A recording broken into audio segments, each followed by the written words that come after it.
Hello, everybody. Scott Golden here with the Golden Opportunities Coaching YouTube channel. Welcome to those of you who are new here. Also, this is the Pro Wrestling Logic YouTube channel where we discuss a variety of pro wrestling from old school, new school, all points in between. Obviously, preference towards old school because that's where real wrestling is. Prior to 1997, the business was thriving. Nowadays, it's, well, a lot of theater. Anyway, so we have the WCW Saturday Night Edition, which for some reason is running 3 hours instead of the normal two here on this particular edition. April 14th, 1990. Sting basically says that he's going to be ready for the Capital Combat run.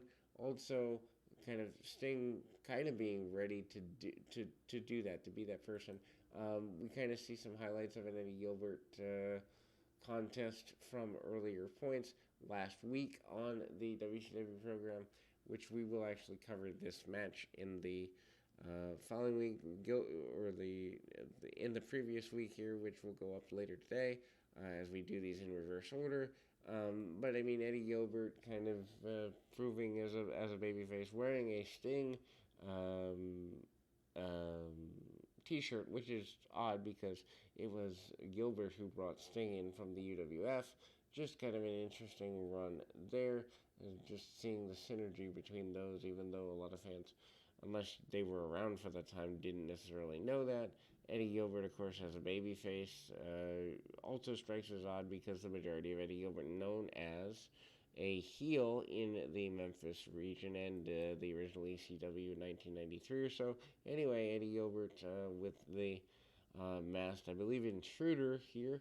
Gilbert, who doesn't stay in WCW very long, maybe late 89, early 90, but simple basic stuff here. Gilbert manages to hit a toss to the outside, hitting a neck breaker, and also getting a victory there. We move to again Eddie Gilbert being modified, rolled up really quickly. Gilbert not exactly getting everything he wants. Lord Littlebrook presenting Rip Morgan and Jack Victory as the Secret Service. Goofy stuff. Why they're both put as British, and also why the enhancement team of Morgan and Victory is given so much television time at the time doesn't really make sense. Morgan, very good in the ring, does manage to go and kind of hit a modified Alabama Jam, which I assume was potentially going to lead to a feud with the Rock and Roll Express, just to see a second rope uh, maneuver in that way. Then Littlebrook takes a shot at the enhancement talent on the outside. Double team maneuvers by the Secret Service tandem and double back elbows for them, ultimately getting wherever they can in whatever way they can. And ultimately getting a relatively easy double team victory. Double suplex and front falling is there as well. And, simple stuff. Morgan taking the pinfall. Um, and then we see a highlight with the Ole Anderson basically saying that Sting shouldn't blame him. The Minnesota Wrecking Crew, two masked individuals, proving that they are going to be in control. But Anderson also saying that Sting should not blame him for the fact that their alliance with the Horsemen didn't last. And then we go to a Teddy Long promo. Long basically says that in fact there is going to be heck to pay and that Doom is going to win the World Tag Team Championships. Hawk of the Legion of Doom, Road Warriors against Butch Reed here.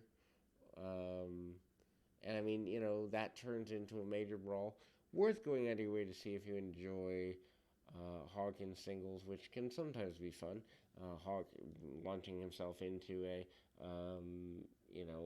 kind of heavy shoulder tackle. Fans solidly behind Hawk. Rare to see them in singles action.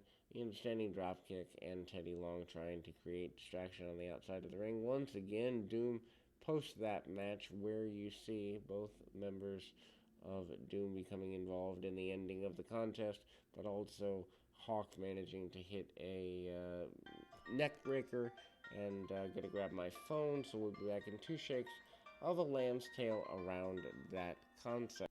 And again, we're kind of seeing the longer form of this. The Minnesota Wrecking Crew masked team from Ole Anderson kind of seems, I don't want to say out of place, but it does kind of seem like an overextension or an unneeded concept.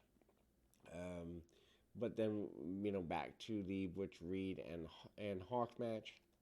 Obviously, they're hyping the Doom and Road Warriors thing, which doesn't go quite as well. Um, that seems unfinished. Basically, Teddy Long promises that Doom will be your tag team champions. Then we see a enhancement match. Kevin Sullivan and Cactus Jack are here. Cactus coming in just a few months before, probably around January or so. Sullivan tosses the enhancement talent out. Cactus Jack does a good bit of brawling again. Cactus, even with a suplex on the floor. Cactus Jack, even in that moment, encouraging me to get my phone. Anyway, we will be back in two shakes of a lamb's tail once again. And again, Sullivan and Cactus going at it. Cactus throwing himself as a lawn dart into his adversaries here. Hits some headbutts and other basic things. Cactus Jack actually relatively thin at this time. Cactus using himself as a lawn dart. Kevin Sullivan tying the enhancement talent to the Tree of Woe and hitting the running knees. Also, we then go back to previous footage of Sting and the Great Muta from actually Starcade. So obviously we don't need to cover that. And again, Sting obviously out at this time with the nature of injuries. And again, Flair and Funk, kind of around in showing previous action here. Hype there to get things going for Lex Luger and Ric Flair. Woman has now aligned with Flair.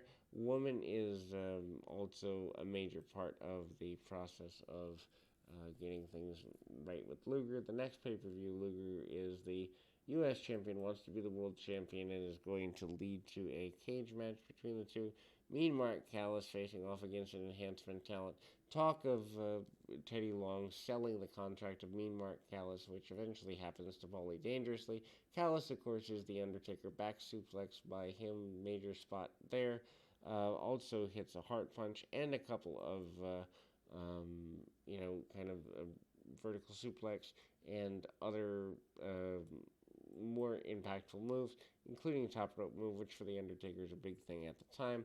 Then we go to the Samoan Savage managing to get actually Fatu, not Samoan Savage by nature, although Fatu has used that name once or twice in WCW, and also Samu has done the same.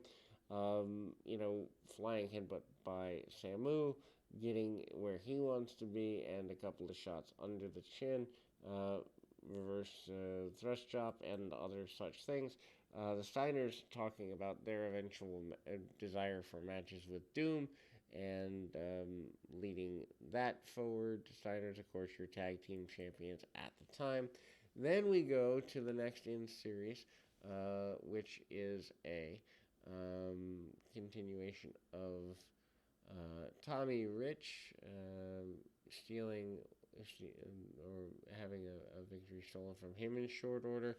Again, this show, for whatever reason, feels extremely disorganized and kind of disjointed. And I think it's just because they were filling extra time or something like that. I don't really know what the deal is there. Tommy Rich out and along with other short-term brawlers and all of that. Rich manages to get back to his feet a little bit, doesn't get everything he wants. Then we go to a match with the Midnight Express, Sweet Stan Lane out there. Lane, obviously accompanied by Bobby Eaton. Lane is out here kind of um, in a singles contest, uh, hitting a couple of shots there, and gets a couple of attempted victories over Tom Zink. Um, and we kind of get, the side headlocks, the hip tosses. Zink is pretty dominant of Lane, and Pillman and Zink are your U.S. Tag Team Champions at the time, so setting up an eventual match with the Freebirds and with the Rock and Roll Express and Pillman and Zink. Decent match enough that there's a momentary almost cut off roll up and sunset flip by Tom Zink. Referees pulled out of commission or pulled out of position by none other than Bobby Eaton, and a cheating victory at the hands of or a attempted cheating victory at the hands of the Midnight Express that eventually leads to Brian Pillman making a run in and ultimately keeping things there.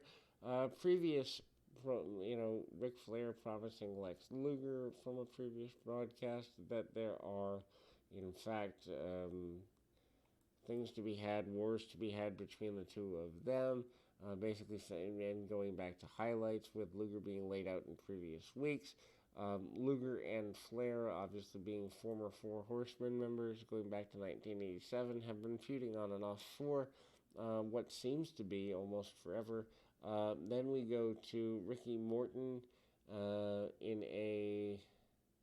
the Rock and Roll Express, more accurately, in a match with the Freebirds modified. And believe this is a contenders match for the U.S. Tag Team titles. Double drop kicks on Michael Hayes after a double atomic drop.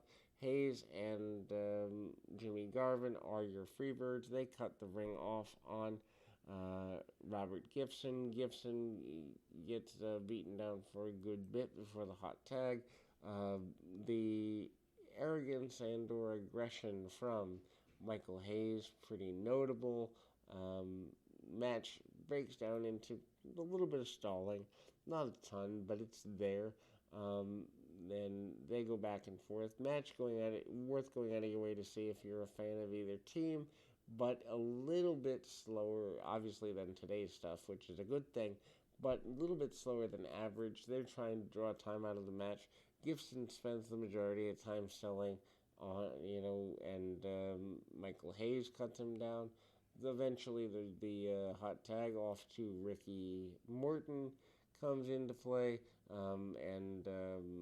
but I mean, Gibson takes, I'd say, 75 to 80% of the match in a selling position. But obviously, Ricky Morton comes in, clears hot tag, several drop kicks, and a double down, and ultimately the match between the two is, pretty, I guess you'd say, consistent, whatever have you. Rock and Roll Express finally does get the victory to close the show, and the Freebirds, though, jump things from behind. They're also hyping the Capital Combat for the month of May coming up in about a month and a half or so. Capital Combat RoboCop going to be part of that Sting. Supposed to be in a big role in that, facing Ric Flair, but that doesn't end up happening because of the injury, or actually does end up happening just differently. Sting hyping that as well coming up in May. We'll be back with more right after this.